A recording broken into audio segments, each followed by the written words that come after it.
How to become a millionaire. Fund your kids' 529 plan.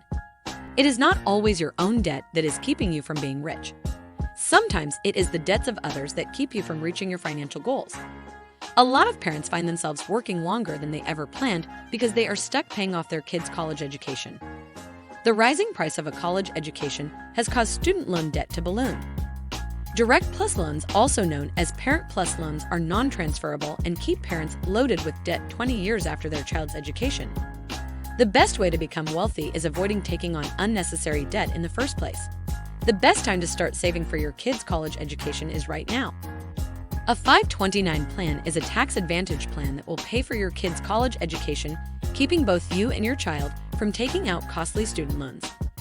529 plan withdrawals are free from income taxes as long as the money is used to pay for college expenses. The money can be used for tuition, books, housing costs, meals, and more. Open up a 529 plan now and start socking money away for your child's schooling. Then on your kid's 18th birthday, you won't find yourself going into debt for a junior's education.